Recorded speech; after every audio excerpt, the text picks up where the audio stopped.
Meu amigo Antônio Stopiglia. O Antônio Stopiglia é um velho amigo de umas tardes de cantoria, que começou no antigo Ítalo, que ficava ali na Barão de Jaguara, 1973, por aí. E o Stopiglia foi aluno do professor Silvio Bruno Teixeira, mas ele também é um filósofo, né, formado em filosofia, também foi secretário de Cultura da cidade de Valinhos, uma pessoa muito atuante. Ele também faz a direção teatral da peça da Paixão de Cristo. Isso ele apresentou em várias cidades e também é um ativista cultural. Como ele é de Valinhos, ele conheceu, evidentemente, o Flávio de Carvalho pessoalmente. Assim como eu também tive a oportunidade, quando eu tinha a Folha de Valinhos lá, circulando, um jornal semanal, de entrevistar o próprio Flávio de Carvalho na Prefeitura Municipal. E foi muito interessante o nosso papo, que ele é um homem grande, de bermuda, caqui, camisa caqui, daquele de tipo militar. Me lembro dessa conversa que nós tivemos e eu fiz uma matéria a respeito dele. E essa foi uma única vez que eu estive pessoalmente com o Flávio de Carvalho. Porém, eu acredito que o nosso querido Tito Stopiglia teve muito mais oportunidades de conviver com ele. Então, é produto dessa convivência e do estudo que ele desenvolveu, inclusive quando era secretário de Cultura, que ele tem a possibilidade de nos apresentar, então, hoje, este grande provocador cultural que foi o Flávio de Carvalho. Então, eu vou chamá-lo e hoje também teremos uma surpresa para vocês. Antônio Stopiglia. Na verdade, não vamos fazer um tratado científico, eu vou procurar passar algumas informações, né, para poder embasar o título da minha palestra, que é De Quem é a Culpa? Né? Então, eu tenho conhecimento de vários acontecimentos, uma sucessão de fatos que aconteceram em relação ao personagem Flávio de Carvalho em Valinhos. Alguma coisa eu assisti de perto, outras coisas eu assisti estudando, lendo, né, procurando saber. Evidentemente que eu não sei de tudo, mas aquilo que eu não souber, o tio Google sabe e a gente consulta. Tudo bem, Wilson? Como vai você? Tudo bem? Muito obrigado mais uma vez pela presença de vocês. Algumas pessoas eu conheço aqui, é sempre um prazer estar aqui. Bom, muito bem. Para começar a palestra, eu vou pedir a uma pessoa daqui que me ajude para fazer a apresentação daquilo que foi uma das provocações mais inusitadas do Flávio de Carvalho. A mais polêmica é a experiência número 2. Né? A experiência número 2 é a mais polêmica de todas. Essa ele chamou de experiência número 3. A número 1 a gente não conhece bem. Tem uma série de propostas, né? Acho que seria isso, acho que seria aquilo. Então eu conheço algumas, né, que ele teria, quando chegou no Brasil de volta da Inglaterra, o navio atracou no largo do porto, né, e ele pegou e resolveu completar a viagem a nado. Essa foi a experiência, que ele era um bom nadador, né? Flávio de Carvalho era um excelente nadador. Então dizem que ele resolveu completar a viagem a nado, mas não tem certeza. Uma outra experiência é que ele teria um dia qualquer, foi ao cinema e percebeu que havia assim um grande público no saguão, ele quis chamar a atenção, pegou e entrou na vitrine da Bomboniere e ficou ali observando o público como se ele fosse um objeto de venda. Essa teria sido a experiência número 1. Mas tudo isso é pressuposição. Agora, a experiência número 3, nós temos certeza, porque é tudo documentado. E ela aconteceu no verão, novembro de 1956, quando o Flávio lançou aquilo que ele chamou de traje de verão. Então eu vou pedir para o Isaac, eu vou pedir um favor para vocês, eu vou me sentar, porque eu sofri uma fratura de tornozelo e ficar um pouco em pé me castiga. Então eu vou ficar um pouquinho sentado, que me dá um pouco mais de conforto. Mas eu vou pedir para o Isaac entrar aqui, para eu mostrar para vocês o que seria o original do traje de verão. Eu tenho uma réplica, né? E depois vamos fazer uma explicação, porque isso aqui não é uma brincadeira, é uma experiência científica, tá bem? Isaac, vem para cá, por favor.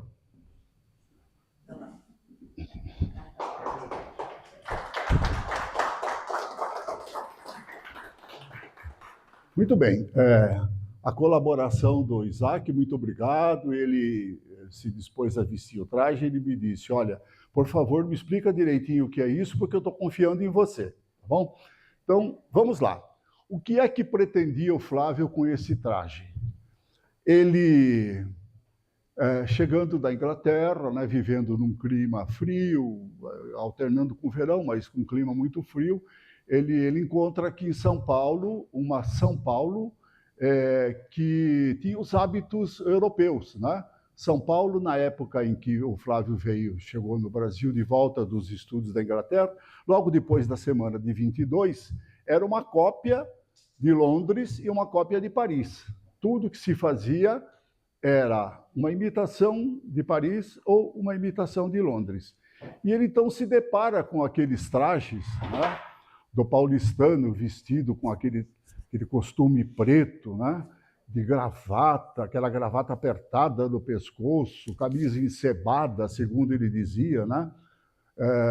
E num clima de 30, 35 graus no verão, totalmente incompatível com aquele traje. Então ele resolve oferecer para a população paulistana a possibilidade de um traje muito, mas muito mais confortável do que aquele que eles tradicionalmente usavam e usam até hoje, né?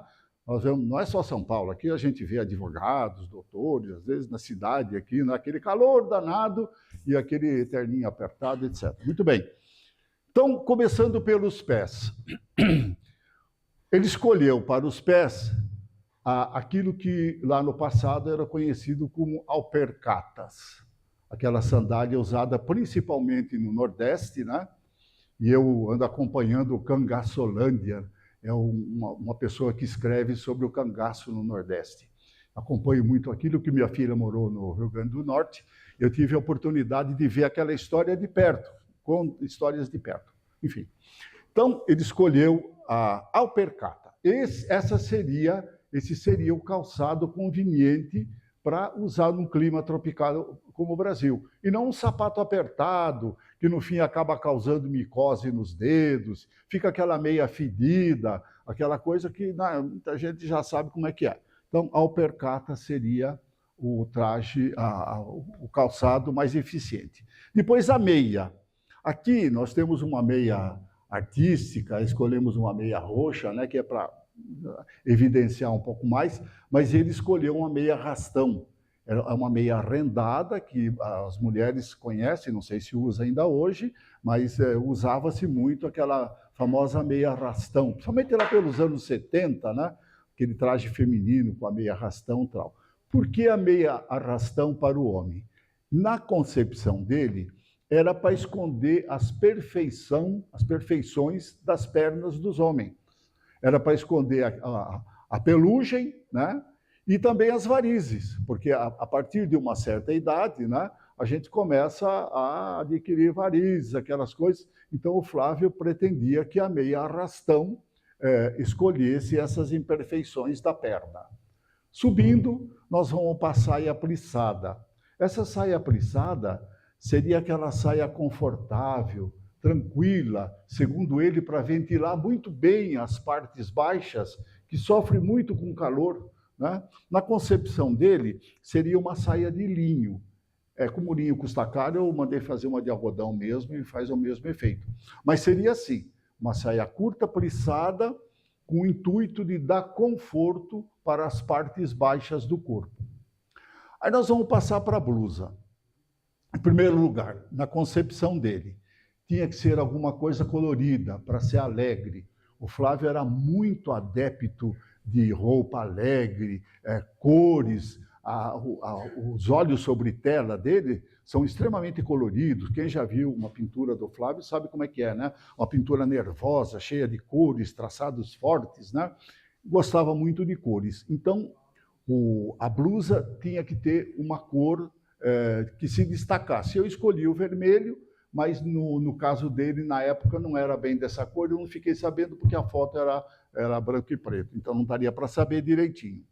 E uma tela de proteção por cima, porque, segundo ele, andar pelas ruas de São Paulo, na época em que ele conviveu com a cidade, com aquele trânsito nervoso, né? Aquele trânsito aguçado que fazia de São Paulo uma metrópole extremamente agitada, era um pouco perigoso, porque quando passava um ônibus a toda velocidade, lançava pedregulho, aquelas pedrinhas que solta do asfalto. Ele deve ter tido essa experiência. Ele disse que uma vez um daqueles pedriscos trincou a lente do óculos dele, então ele resolveu colocar uma tela de plástico para dar proteção na blusa contra as agruras, possíveis agruras do trânsito. E, além do conforto da blusa, né, bem fofa, bem solta, essa manga tem um nome que eu não sei como é que é, mas a senhora sabe como é que é, uma manga solta, né? Ela tem um outro requisito técnico, que é este aqui, olha. Erga o braço, Isaac, por favor. Ergue bem. Vira para cá. Elas são vazadas, tá vendo? Porque, segundo ele, a gente transpira muito no sovaco. E os homens não são tão cuidadosos com depilação, também não havia, assim, grande uso de desodorante, esse tipo de coisa. Então, dizia ele que movimenta o braço para baixo e para cima, Isaac, os dois. Isso. Esse movimento faria com que o ar fosse bombeado de baixo para cima e fosse expelido pelas aberturas da manga. E, com isso, a entrada do oxigênio faria com que houvesse uma higienização do sovaco masculino, né? Tudo isso está escrito. Se você pegar uma cópia do traje, né, está tudo explicadinho, direitinho, como é que isso funciona. Tá? E a golinha, dá licença aí, Isaac, vira para cá. Essa golinha plissada, é plissado, né? Essa golinha plissada seria para dar um toque de nobreza, né, no homem, para não ficar essa gola vazada como a minha, né? Gola sem graça, vazada. Eu só pus essa porque é mais confortável. Mas ele propunha que tivesse uma golinha de tecido plissado para dar um toque de nobreza.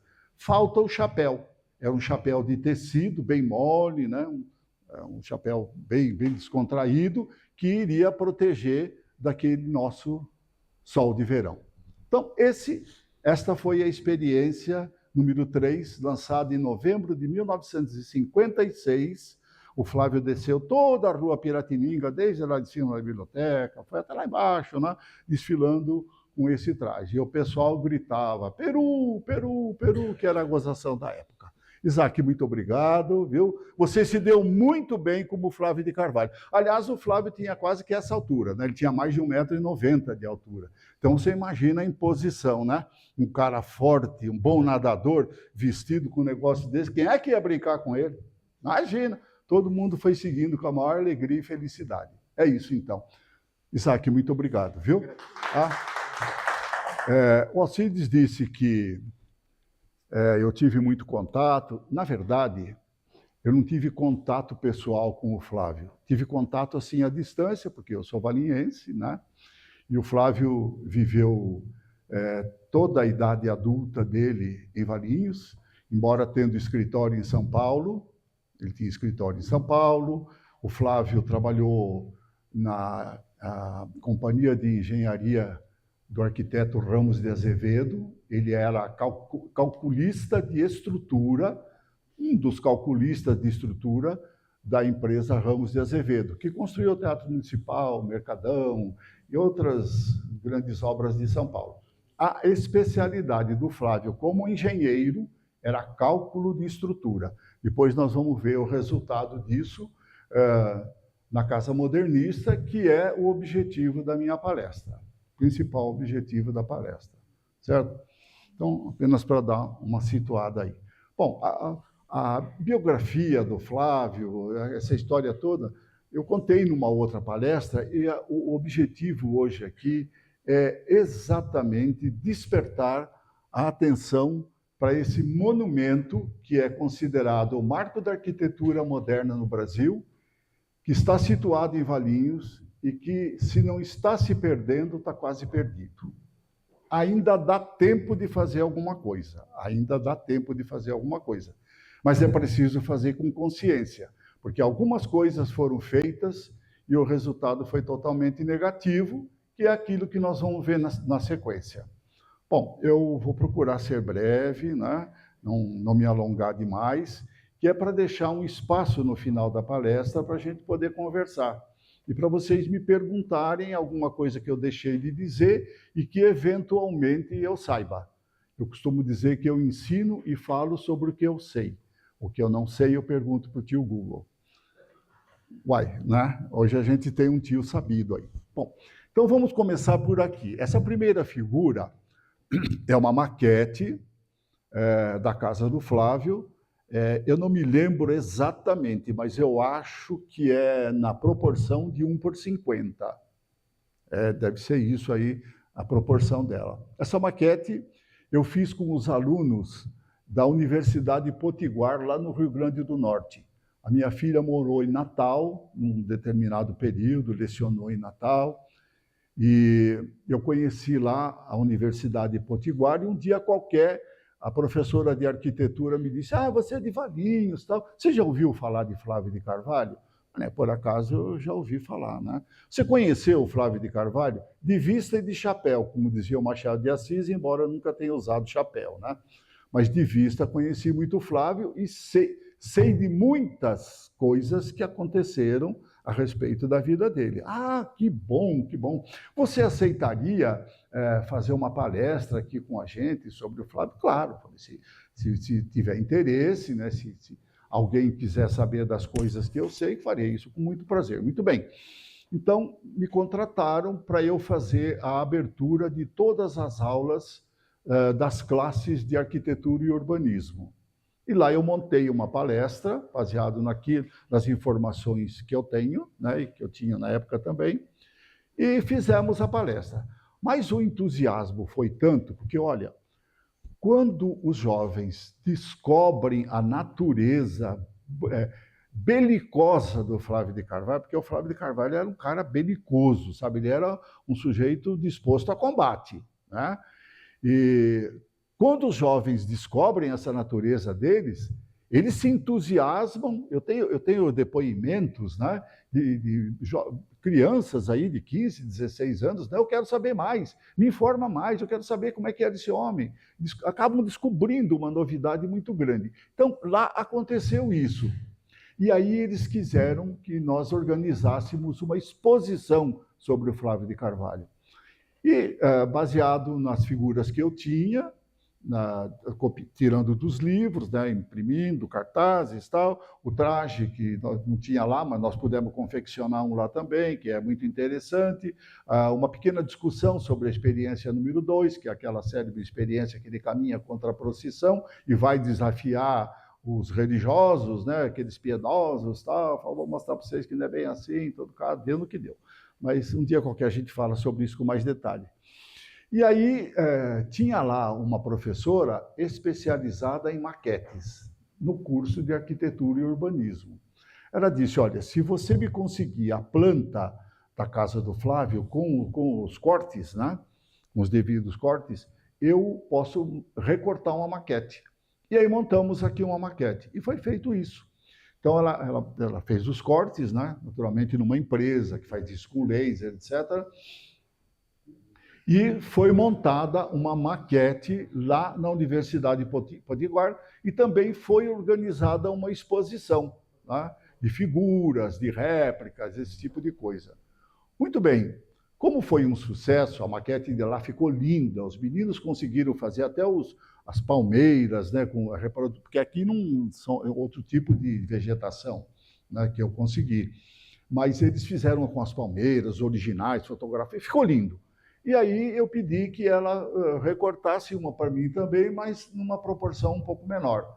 Ela não é tão pequena, ela é bem grandinha, visto de perto. Ela está lá no Centro Cultural de Valinhos hoje. Depois de abandonada um tempão na Câmara, eu consegui hoje transferir ela para o Centro Cultural. Bom, então eu trouxe as madeirinhas, né, recortadas já, e montei isso na minha casa. Montei essa maquete.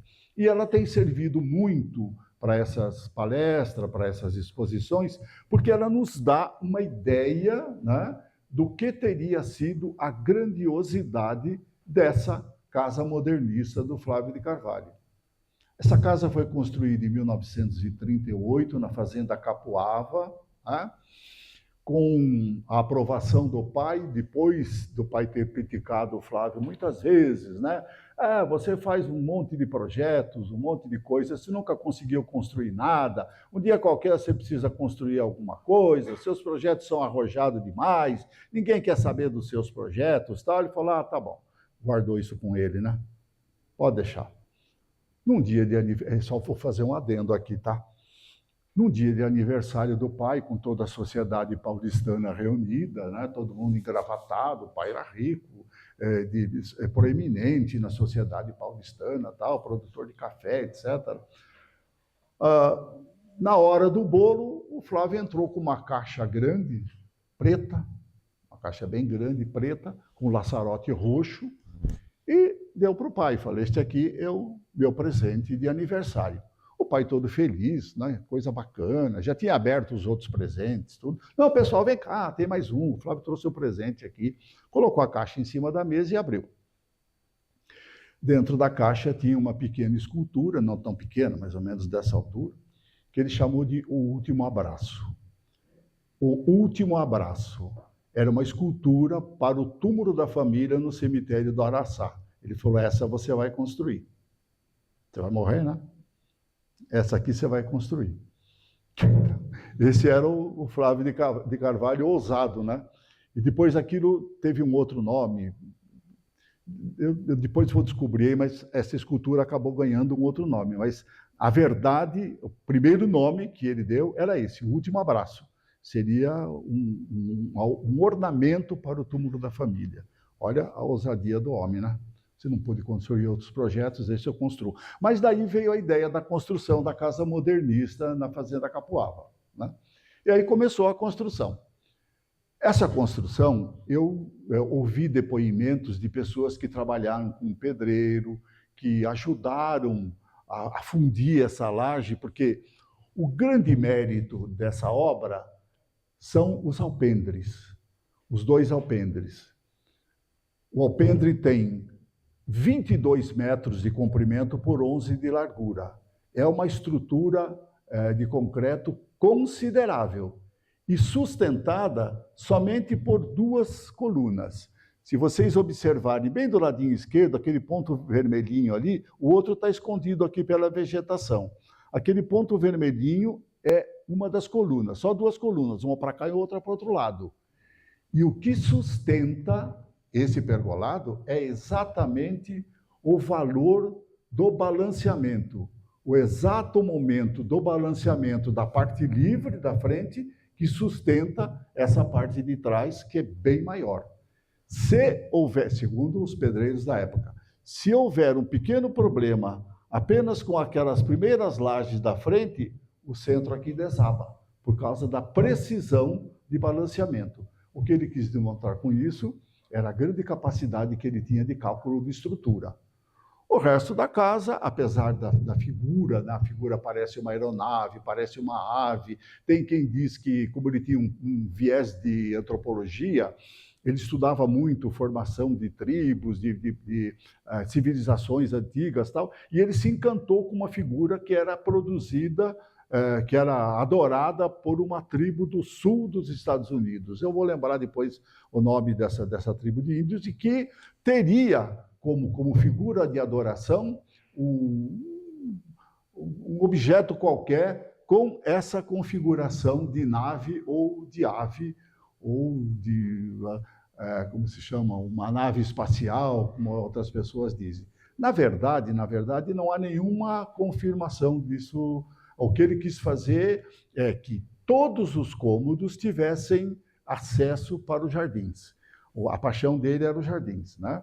Então, todos os cômodos deveriam ter acesso para os jardins, e isso ele conseguiu. Até com algum sacrifício, porque tinha um dos cômodos, um dos quartos, que para chegar no outro cômodo era preciso passar por ele. Uma falha de produção, sabe? De produção arquitetônica, né? Mas aquilo se consertava de uma maneira que ele achava interessante, fechava duas portas e pronto, não havia mais problema. Mas essa configuração toda, por exemplo, o grande salão, né? O grande salão tem 18 metros e meio de comprimento, por 6 metros e qualquer coisa, 6,80 de largura, por 8,50 de altura. Ele é monumental, mas é um retângulo. Um retângulo qualquer, visto de dentro. Por fora, ele tem essa característica de pirâmide truncada ou de trapezoide. Isso graças a essas aletas laterais que ele colocou. Ele inventou aí essa história de sustentação com as aletas, né, que dá a impressão de pirâmide truncada ou de trapézio, mas na verdade é um retângulo. Isso é, mais uma vez, a inteligência do arquiteto, né? Chamar a atenção de maneira diferente por um truque de arquitetura, um truque de construção. Mas o grande atrativo dessa obra são os pergolados. E, claro, depois a localização, a implantação, a piscina. Essa piscina tem 10 metros de largura por 30 metros de comprimento. Na parte mais funda, ela tem 3 metros de profundidade. Dá para fazer salto ornamental. Ela era todinha iluminada por dentro, aqueles pontinhos pretos que estão ali, estão representados na maquete por luminárias que tinha na época, que deixava a água toda colorida. Numa época em que ele teve que mandar fundir vidro com formação cônica, acho, né? Para poder sustentar a água, para aquela água não entrar para a parte elétrica e acabar provocando um circuito ali, matando quem estivesse dentro da piscina. Mas aquilo estava muito, muito bem isolado, tecnicamente, muito bem feito para a época.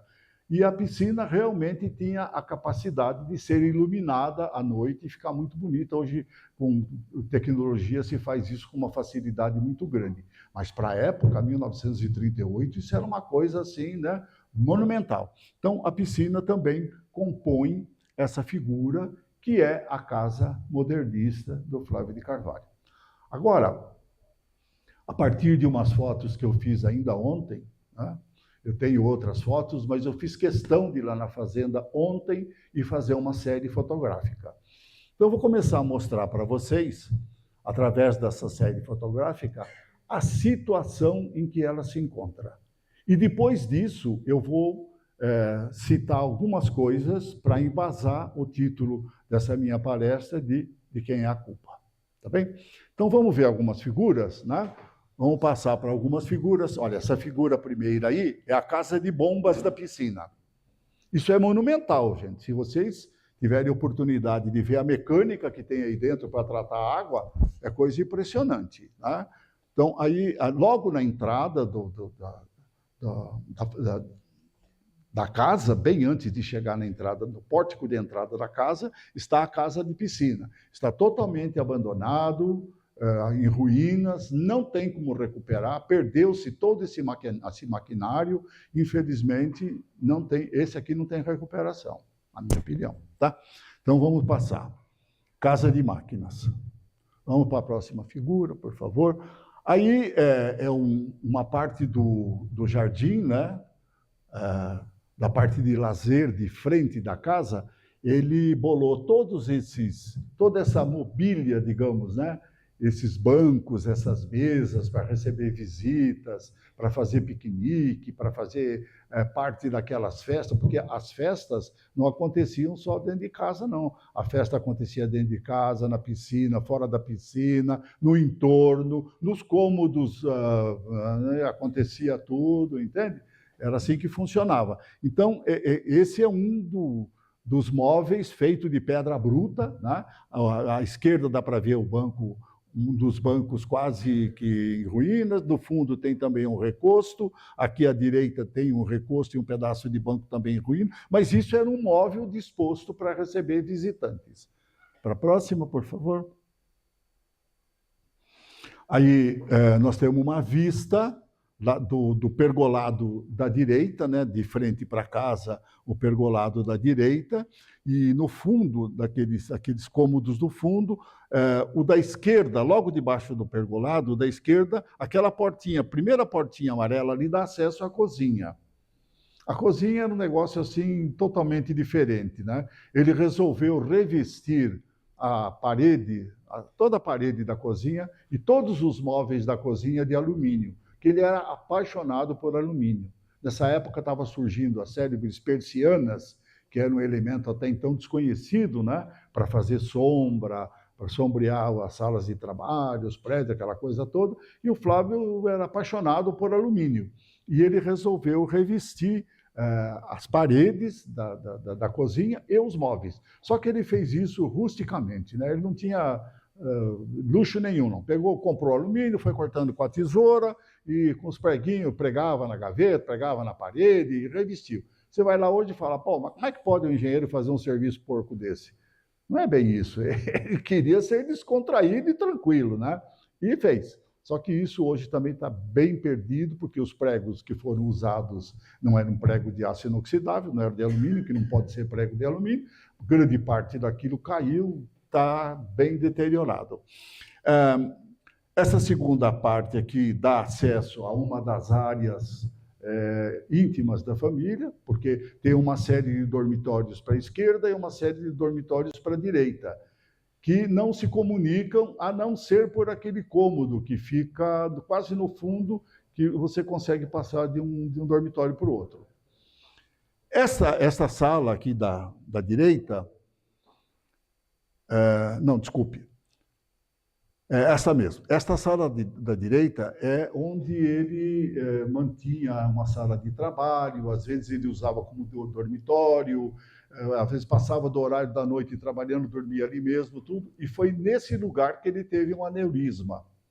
Foi aí que ele sofreu um aneurisma e daí foi removido para o hospital, né, Hospital de Valinhos, lá foi tratado e acabou falecendo em consequência disso, porque era um aneurisma invasivo, segundo consta, e faleceu no dia 4 de junho de 1973, como vocês sabem. Mas foi naquele local ali, o último cômodo que ele habitou da casa.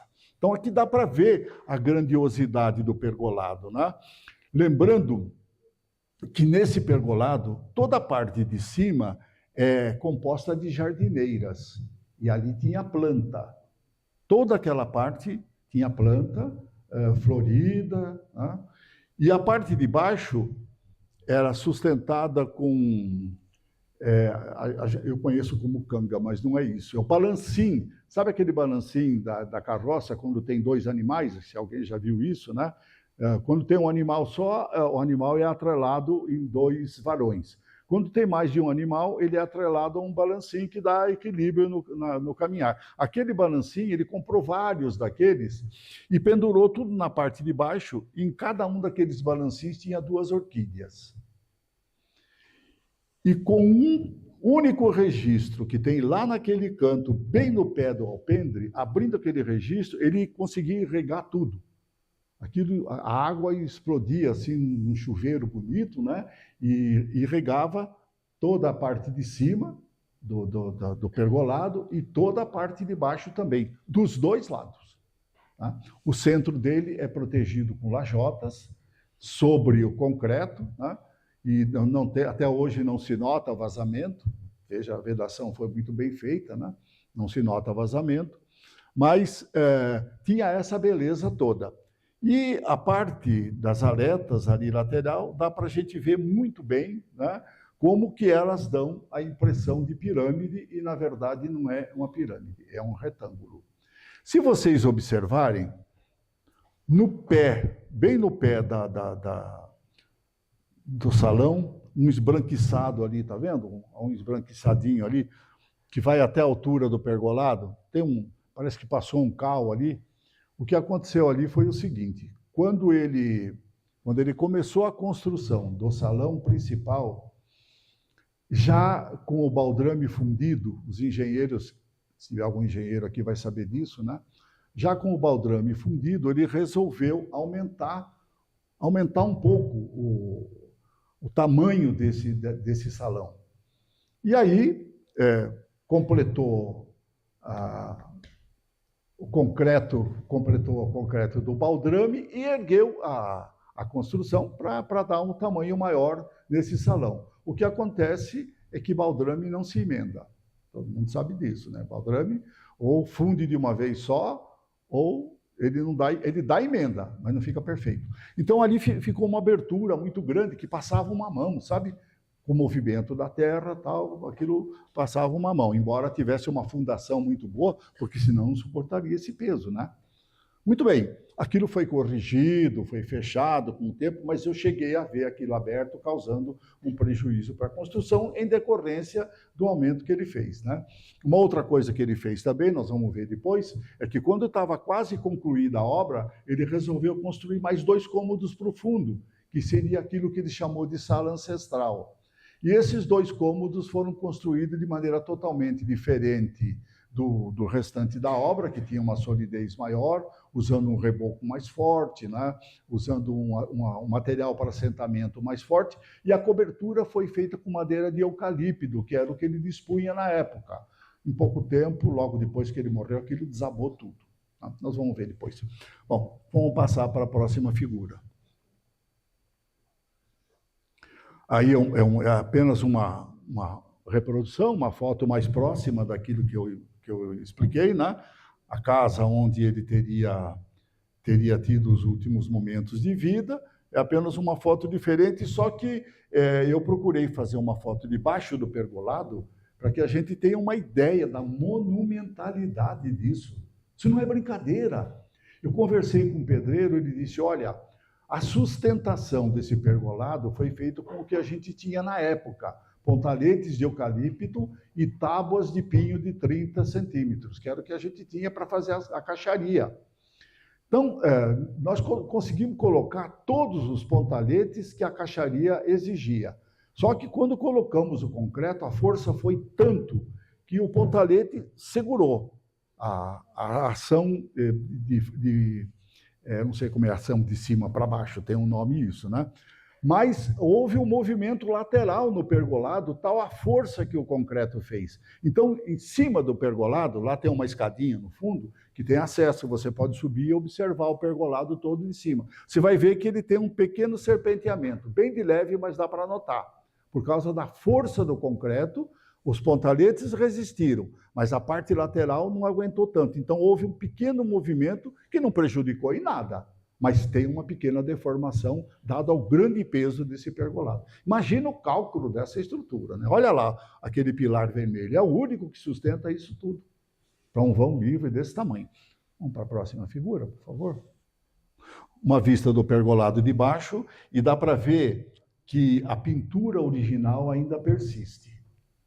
Essas cores que estão aí, vermelho, verde, amarelo, azul, essas cores que estão aí são as originais. Ela ainda resiste. E observando debaixo do pergolado, não dá para notar ainda comprometimento da estrutura de metal. Porque é comum hoje, você vê num prédio qualquer, quando você desce para a garagem e você olha para cima, você começa a ver aquelas vigas de sustentação já com concreto aparente, né? Com ferragem aparente, o concreto querendo pular fora. E aqui não acontece isso. Aqui ainda está muito, a minha opinião, hein? Não sou engenheiro, sou professor de filosofia. ainda dá para ver que isso não está tão prejudicado como o tempo teria feito com outro tipo de construção. Então, na minha conclusão depois, se alguém me perguntar, pode fazer alguma coisa? Pode, desde que seja feito com responsabilidade. Porque até agora o que se fez, eu não vou dizer que é irresponsável, mas é ilusão. Tem muito sonho nisso tudo. Então vamos à frente, por favor. Deixa eu ver, o piso ainda é original. O piso é ladrilho prensado. A parte da frente aqui dá para ver que é escuro, né, ladrilho preto prensado, e da parte para trás é ladrilho vermelho prensado também, no centro forrado com pedras entalhadas de pedreiro lá de Valinhos, provavelmente porque é pedra cor-de-rosa. Tá, isso aqui é uma vista lateral, mais uma parte, como eu disse que todo o entorno da casa é ajardinado, né? Então aqui está um móvel de ajardinamento feito com material rústico, né? Pedra, recosto de pedra também, o próprio móvel servindo como uma jardineira, né? Colocando uma planta no centro. Ele tinha todo um cuidado arquitetônico refinado, né? Apesar da modernidade da obra, tinha um cuidado arquitetônico refinado. E aí a devastação, né? Já veio vidro quebrado, essa coisa toda. Vamos à frente? Olha lá. Aqui está seguramente o maior problema que esse salão sofreu até hoje. A forração desse salão foi feita com estuque. O estuque, quem é engenheiro aqui, ou mesmo a pessoa que estuda arquitetura, vai saber. O estuque é produto de um entabicamento de madeira revestido com uma tela de arame e depois, sobre essa tela de arame, é batido uma mistura de cimento com gesso, que vai formar o que hoje nós conhecemos como lajotamento ou sanca, moderno hoje com gesso só, né? Então, isso tudo dá para ver, em alguns lugares, dá para ver até parte do arame, aquele branquinho lá, é parte do arame que estava sustentando o estuque e que acabou caindo. Dois são os grandes motivos de queda dessa forração do teto. Ele pretendia, na época, ele bolou uma espécie de sanca, como até então não existia, né? Então, a cobertura ela é seccionada por uma parte do centro, colocada um pouquinho mais elevado, e uma pintura chamando a atenção, tinta vermelha, e ele colocava lâmpadas laterais. Então, quando acendesse o lampadário daquela sala, aquilo causava uma impressão maravilhosa dos melhores motéis de hoje, com todo o recurso que esses motéis têm, não é? E ele conseguia isso na sala com um efeito danado, só com estuque e lâmpadas comuns, lâmpada incandescente comum. Mas isso era extremamente perecível. E no teto dessa casa tem uma caixa de 5.000 litros. 5.000 litros para poder manter, prover de água um imóvel desse tamanho. São mais de 600 metros quadrados, tá? E quando essa caixa vazava por qualquer motivo, porque a manutenção não devia ser tão primorosa, né? Bastava a boia enguiçar, deitava a água sobre o forro desabava. Mas a maior causa do desabamento do forro não foi isso. A maior causa do desabamento do forro foi os coletores de água insuficiente para o tamanho do telhado que tinha e o local em que a casa estava implantada. Local todo arborizado, com aquelas coqueiros, palmeiras altas, então bastava dar um vento que jogava toda aquela sobra, né, de árvores para cima do telhado. Chovia, aquele material corria para dentro da calha, a calha não suportava, jogava água na forração e o forro despencou. Essa foi uma das causas, né? Se tivesse tido o cuidado de fazer as calhas com a largura devida e também com a introdução do complemento da calha para cima do telhado, para que, ao transbordar, jogasse a água para fora, talvez não tivesse acontecido isso. Talvez. Mas aconteceu. Bom, enfim, o grande problema da forração do salão principal, do teto do salão principal, foi isso: infiltração de água, água de chuva e vazamento da caixa de 5.000 litros, que era para prover a necessidade de água da casa. Vamos à frente? Olha lá. Dá para ver até o destelhamento, essa coisa. Eu vou aproveitar para já dizer aqui para vocês, eu ia dizer mais tarde, não vou falar agora. O Condefá fez 2 intervenções. Isso aqui é tombado pelo Condefá. Maio de 1982 foi tombada a casa pelo Condefá. Muito bem. O Condefá fez 2 intervenções aí. E as 2 intervenções, na minha opinião, foram infelizes. Porque não se procurou dar a recuperação que precisava para a segurança do salão, e sim para a beleza. Então, tornou a fazer o entabicado de madeira, a forração com estuque, bastou a primeira chuva forte para o coletor de água vazar e o teto desabar de novo. Desabou 2 vezes depois de reparado o original. Então, dinheiro do Condefá, ou de quem financiou o Condefá, jogado fora. Coisa mal feita. Vamos à frente? Bom, aí é a vista do pergolado do lado esquerdo, de frente para cá. O que eu mostrei antes era o pergolado do lado direito, que é, na minha opinião, o que fica mais bonito por causa da vista que ele dá. Ele dá uma vista muito bonita pelo jardim, para a implantação da casa. O da esquerda não dá uma vista tão bonita, porque ali embaixo já passa a rodovia Flávio de Carvalho, que na época era uma estradazinha comum que ligava com Joaquim Egídio de Souzas, né? Hoje não, hoje é uma rodovia com o nome do Flávio de Carvalho, que liga com a rodovia Dom Pedro, de grande movimento, um movimento danado aí e tal, mas na época não era bem isso, então não era a melhor vista, né? Mas é o pergolado do outro lado. E pode observar que as cores persistem, né? Elas estão aí da forma que era o original.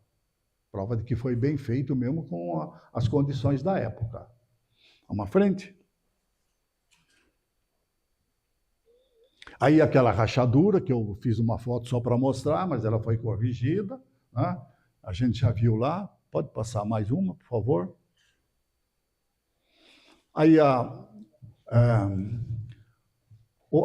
entrada do grande salão, a entrada principal, mas que ele raramente usava.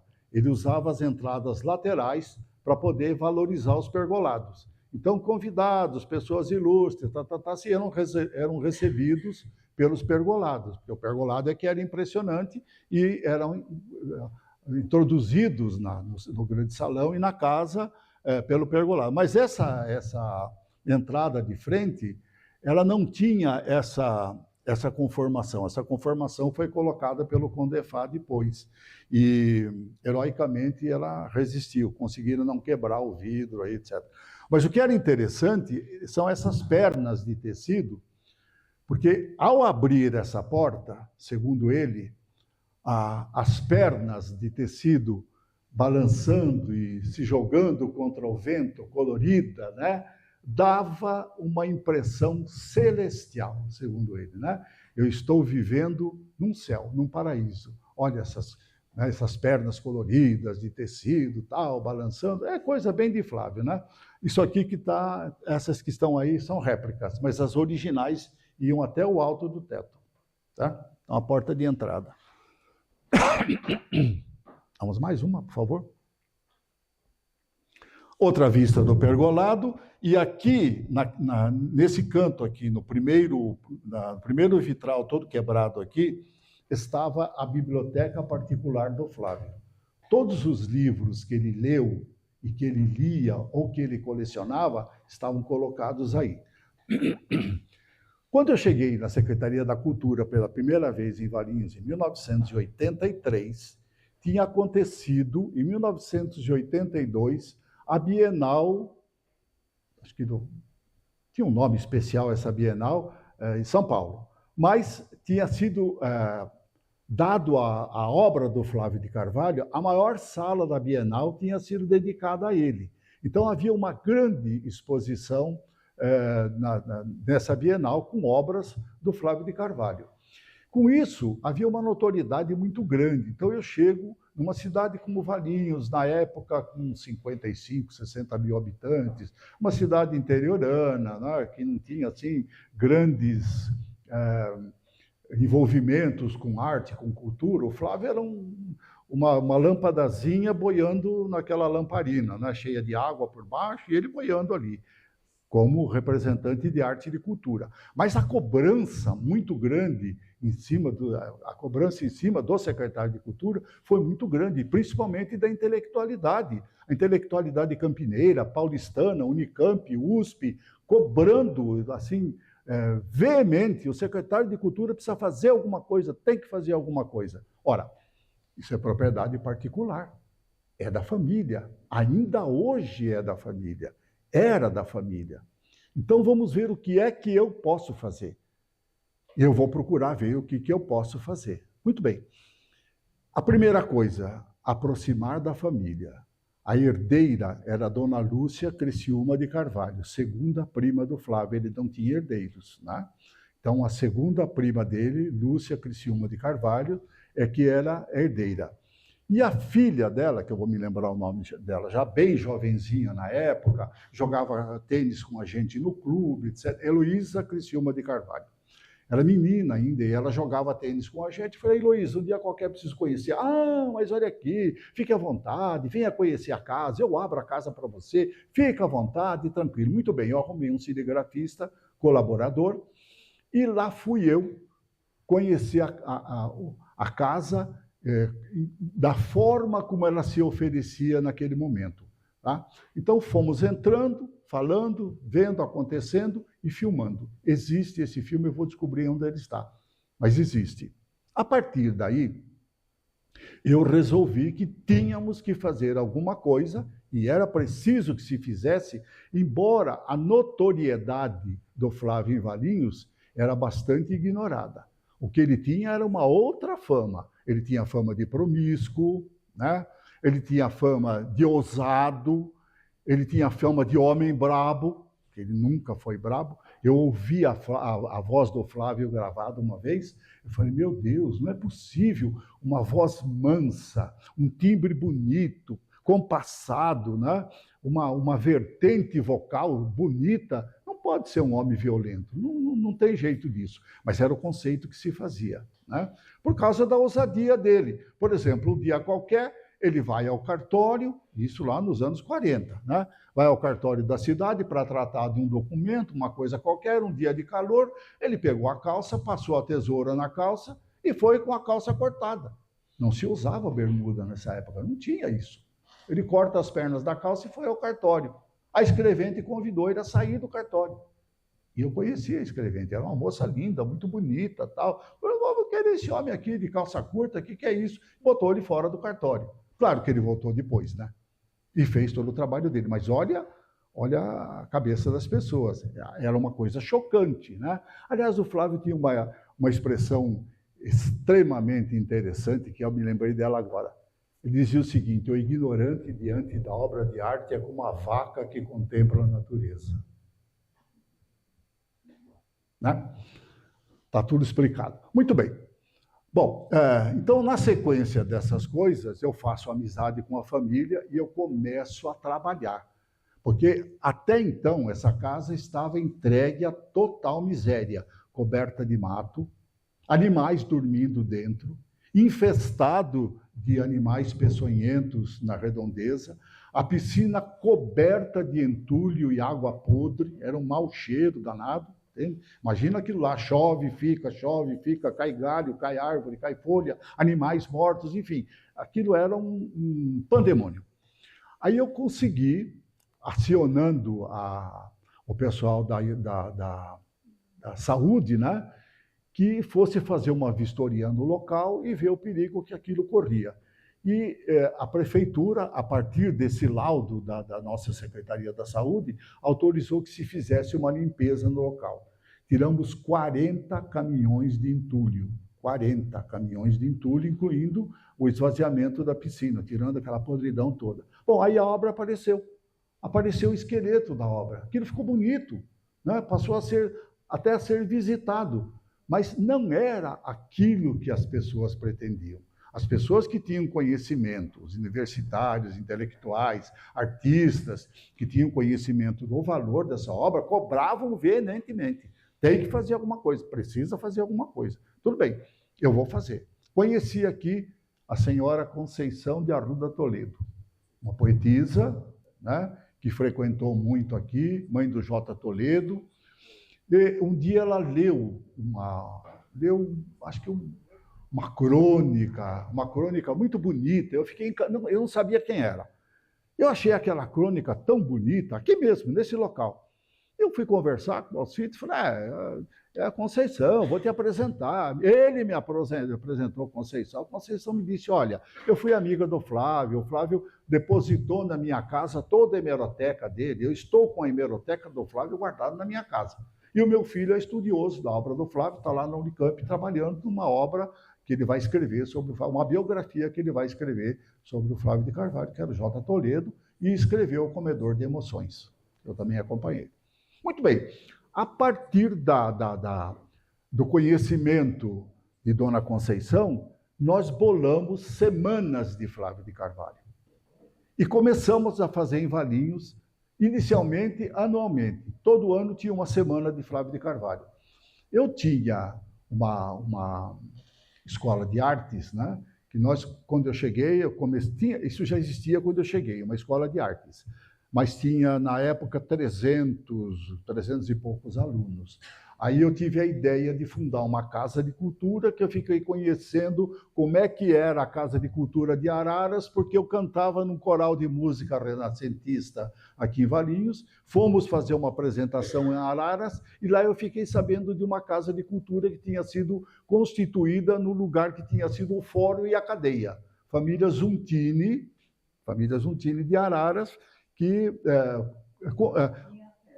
construiu aquela casa de cultura. E eu conversei, não me lembro o nome dele agora, com o autor daquela ideia. Ele me disse, olha, isso aqui é fácil, tranquilo, eu te dou todos os meios. E me deu uma papelada toda. Eu fui lá, mostrei para o prefeito e constituímos uma casa de cultura em Valinhos. De 380 alunos, no primeiro ano eu pulei para 800. Quando eu saí da segunda administração, em 2004, eu tinha 3.980 alunos fazendo 16 cursos de arte diferente. Só em dança eu tinha 1.000 meninas, só em dança. E aí aquilo era uma produção. Então passamos a produzir a arte. O Alcides me acompanhou bem em tudo isso, né, Alcides? Passamos a produzir arte e cultura a partir daquele polo, né? Aquele polo instigador que era a nossa Casa de Cultura. E com isso, sustentamos semanas de Flávio de Carvalho, acontecimentos a tal ponto de, por exemplo, eu levar os alunos com o traje de verão, vestir uma equipe de vôlei, porque todos tinham mais de 1,80 m de altura, todos vestidos com o traje de verão, levamos para São Paulo, com aquela parafernália toda, com as estandartes, aquela coisa toda, e lá fomos desfilar na Rua Piratininga, para fazer um trabalho semelhante ao do Flávio de Carvalho. Terminamos colocando, em 1988, o Bailado do Deus Morto no palco do teatro, que nem o Flávio conseguiu, que ele tentou isso na época da inauguração da peça, mas ele foi proibido pela polícia por ser considerado uma peça de atentatória à moral da época. Então, ele não conseguiu colocar. Estava planejado para colocar em 1973, no ano que ele faleceu. Mas quem conseguiu colocar o Bailado do Deus Morto pela primeira vez no palco fui eu com os alunos da Casa da Cultura. Então essa foi a contribuição que a gente foi dando, né, para suprir aquela necessidade de recuperar a Casa do Flávio.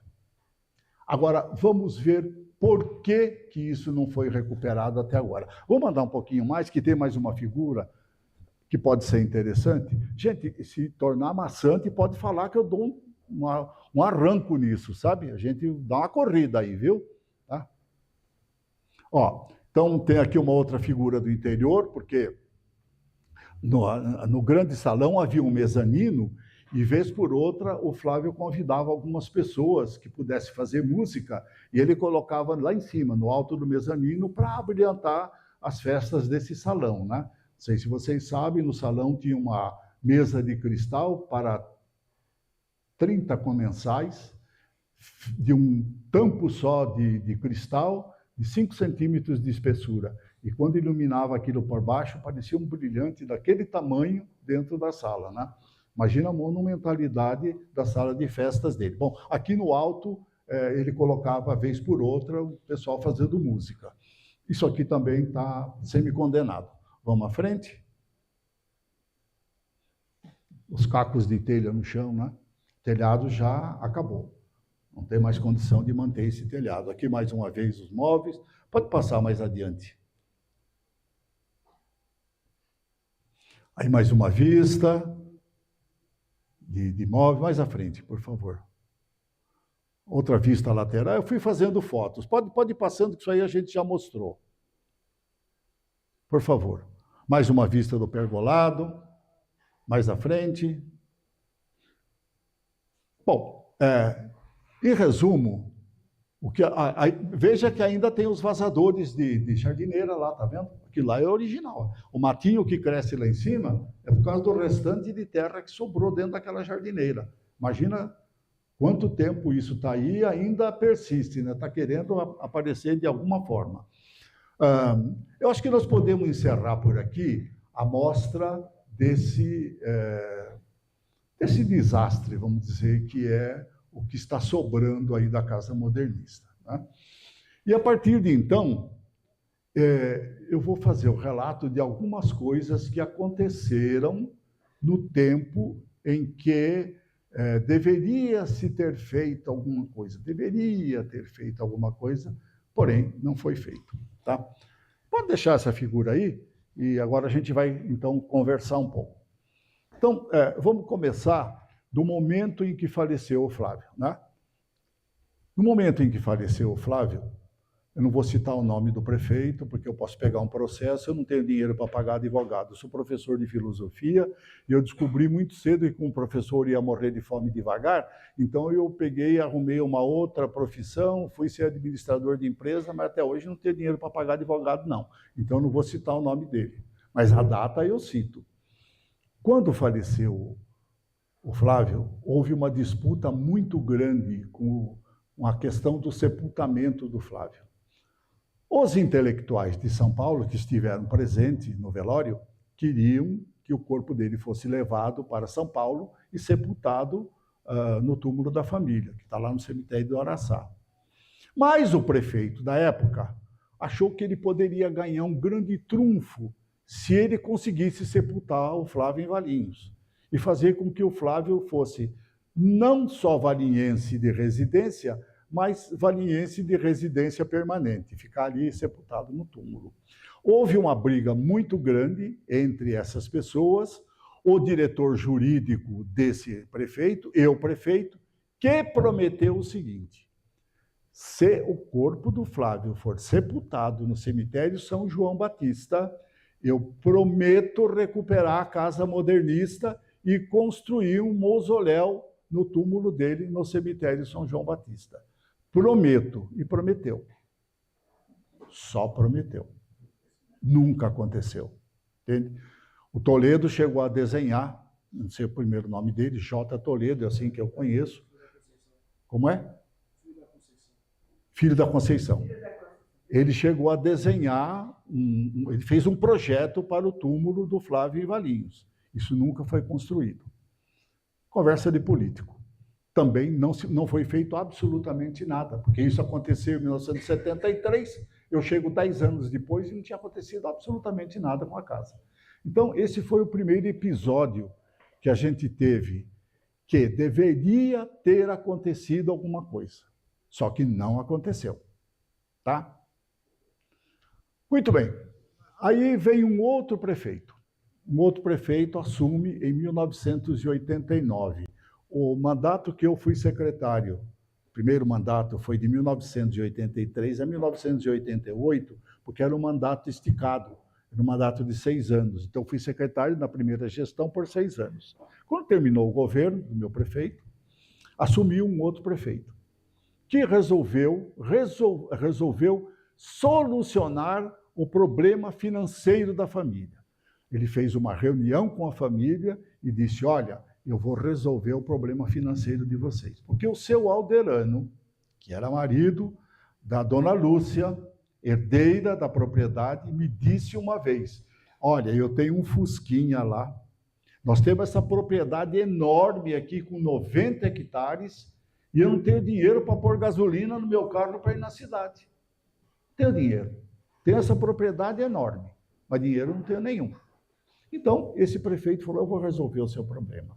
Eu vou desapropriar uma gleba daqui, representativa, e você vai receber esse dinheiro da desapropriação, vai resolver o seu problema financeiro.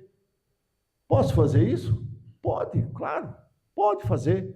Então vamos fazer, vamos desapropriar. Só que essa desapropriação foi litigiosa para a família.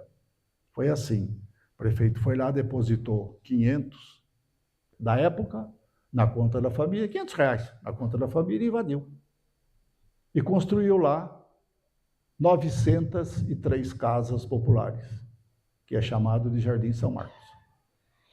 E a desapropriação dessa gleba arrastou-se por mais de 30 anos. Só recentemente, é questão de 3, 4, 5 anos, é que a última partezinha foi resolvida. E tem muita gente ainda que tem propriedade lá dessas 903 casas que não tem escritura ainda.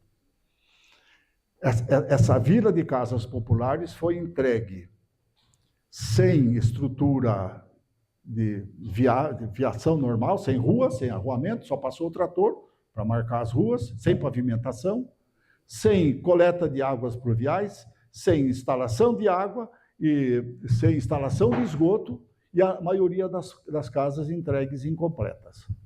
Claro que quem ganhou aquela casinha praticamente ganhou, porque até há pouco tempo pagava-se R$100 e poucos de parcela. Então, nada contra a parte social, pelo amor de Deus.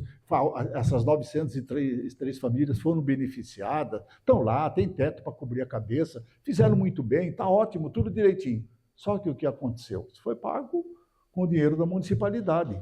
Toda a infraestrutura que foi colocada lá. Ainda outro dia eu fui tirar as cópias que eu trouxe aqui, conversei com um garoto, ele falou: eu estudei numa escola de lata no Jardim São Marcos. O que era essa escola de lata? Como não foi entregue o bairro com a infraestrutura coerente, né, o prefeito foi acionado. Peraí, pelo menos escola, não tem nada. Ah, tudo bem. Comprou uns containers e botou lá, põe a criançada aí dentro para fazer aula dentro de container. Dá para imaginar? Bom, enfim. Então, o que aconteceu? Nessa primeira desapropriação, perdeu-se a oportunidade de fazer uma coisa séria, reunir a municipalidade e dizer: olha, o prefeito, né?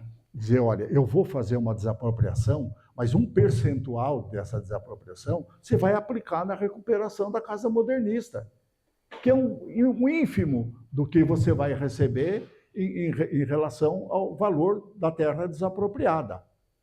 Isso não aconteceu. Por quê? O prefeito entrou lá, desapropriou, construiu as casas, entregou para quem entregou, segundo uma funcionária do tabelião em Valinhos. No dia da inscrição para obter as casas, apareceram lá 100 pessoas, um número hipotético, apareceram 100 pessoas. Num sábado, na segunda-feira, tinha 60 querendo vender a propriedade para outros que se interessassem, entendeu? Nem beneficiou quem devia, quem era da cidade, enfim. Né? Vamos esquecer essa parte social, deve ter favorecido alguém. Hoje, o Jardim São Marcos, que tem o nome dele, né? Hoje o Jardim São Marcos é uma cidade. Pode ser um distrito de Valinhos, ou separar-se, ser uma outra cidade. Tem toda a estrutura, todo o desenvolvimento, ficou uma maravilha aquilo. Só que a família pereceu e o município pereceu. Muita coisa que podia ter sido feita em prol do cidadão, do urbanismo, da saúde, da educação, da cultura, etc., foi utilizado para suprir aquela necessidade que o investimento deixou para trás. Perdeu-se aí a primeira oportunidade de fazer uma negociata juridicamente bem posta e recuperar a casa. Mesmo que não tivesse sido destinada para o bem público, porque eu mesmo propus para a dona Lúcia uma vez, falei: me entrega isso com uma certidão vintenária de locação, apenas cessão momentânea, que eu vou montar aí dentro um museu interativo e vou utilizar a piscina para pessoal do esporte, para fazer natação, para fazer salto ornamental, vamos deixar isso para a comunidade. Ela falou, olha, para o seu prefeito eu até entregaria, mas a hora que ele sair daqui, o outro prefeito pode vir fazer um festival aqui sei lá, essas coisas modernas que usa aí, né? Barulheira, essa coisa toda, como é que eu vou fazer? Está do lado da minha casa. A família retirou-se da casa logo que chegou aí, porque não tinha condição de habitar, e reformou a casa do caseiro, que ficava logo no fundo dessa casa. Reformaram requintadamente, porque à medida que foram recebendo algum dinheiro, foram investindo no benefício dele. Depois foram vendidas mais 2 grandes glebas, que foi utilizado, essas glebas foram onde se constituiu 2 loteamentos residenciais, que é... eu me lembro já o nome, são 2 outros loteamentos residenciais cuja parte da fazenda foi vendida para fazer esses condomínios, né? Não de alto luxo, mas de médio luxo, Terras do Oriente e Terras do Caribe. É o nome dos 2 investimentos que estão lá. Terras do Oriente e Terras do Caribe, que faz parte da gleba que era da Fazenda Flávio de Carvalho. Mais uma vez, perdeu-se a oportunidade de quem aprovou aquilo não tentar segurar uma partezinha para poder investir na casa modernista. De quem é a culpa? Não sei. Agora, recentemente, né, eu tenho a notícia de que o último pedaço de terra, o último pedacinho de terra que sobrou, que está no entorno da casa modernista, a casa prevê um raio de 300 metros de preservação que não pode ser mexido. Esse não pode vender, não pode fazer nada, está tombado pelo Condefá. Mas o restante que está no entorno está sendo loteado. Aí vai surgir um loteamento, né, deve ser algum condomínio, alguma coisa. Então, estão acenando que haverá 2 milhões de reais para ser investido na casa, na recuperação da casa. É um valor razoável, né, se tiver juízo. Se for fazer perfume, vamos recuperar as maçanetas do jeitinho que o Flávio queria. Não vai dar certo. Vamos fazer o estuque do salão do jeito que o Flávio fez. Não vai dar certo. O que tem que fazer é investir na estrutura, garantir a estrutura. Se não tiver as persintas no salão principal, tem que fazer persinta, tem que fazer o lajotamento, tem que fazer o vigamento, aí você trava o salão. Aí você trava o imóvel. Agora, se você deixar do jeito que está, colocar os coletores de água do jeito que estavam, fazer estuque de novo, vai cair tudo outra vez, dinheiro jogado no lixo. Outra coisa, desculpe a minha língua, mas né, tem coisa que precisa falar. Outra coisa, isso tem que ter uma destinação. Se a família vai pôr dinheiro dela agora para recuperar a casa, para ficar bonita para o loteamento que ele vai fazer no entorno, problema dele. Claro, ele vai deixar a casa bonitinha, né? A casa vai servir para deixar uma vista bonita para esse novo loteamento. E segundo o que eu tenho ouvido dizer, pretendem fazer aí um atrativo turístico, cobrar ingressos para a visitação e utilizar o valor desses ingressos para ajudar na sustentação da Acesa, que é uma sociedade que cuida de crianças excepcionais, né? Crianças de comportamento diferente, como a gente diz hoje, que é uma obra de benemerência de altíssimo valor, começado pela Heloísa, a filha da dona Lúcia. Ela tinha um pequeno aras ali, né? E ela fazia ali exercícios de ecoterapia, gratuitamente para crianças com necessidades especiais. Isso acabou se convertendo na Acesa. Então, nobilíssimo, né?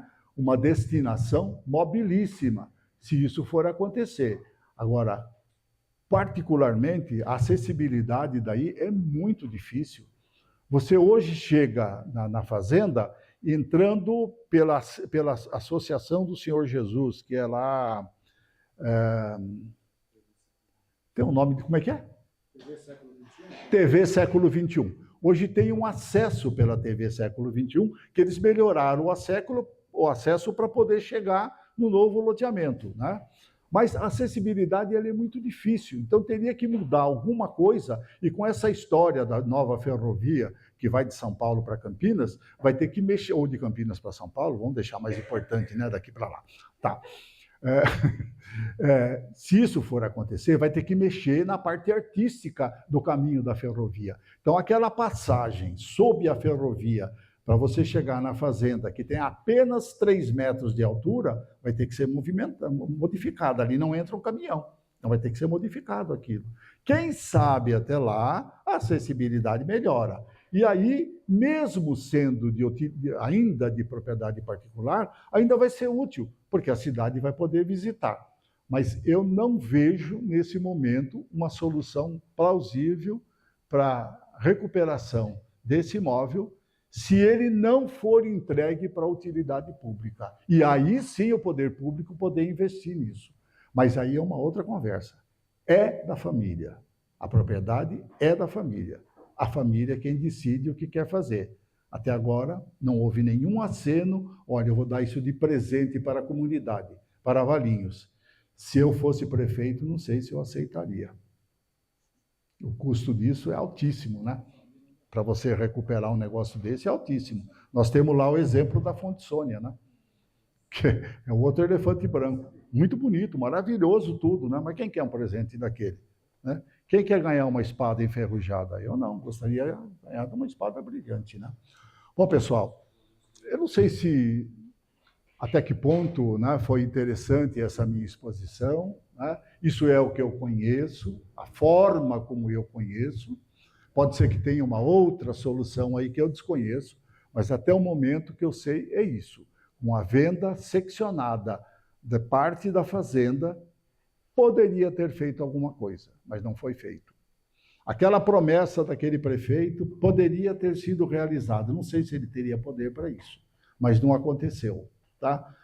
Da minha parte, como secretário de Cultura durante 14 anos, eu não sei até onde que eu tenho culpa não, viu? Porque eu fui a pessoa que fez alguma coisa para a preservação da memória do Flávio de Carvalho, que eu acho que isso interessava muito para ele, né?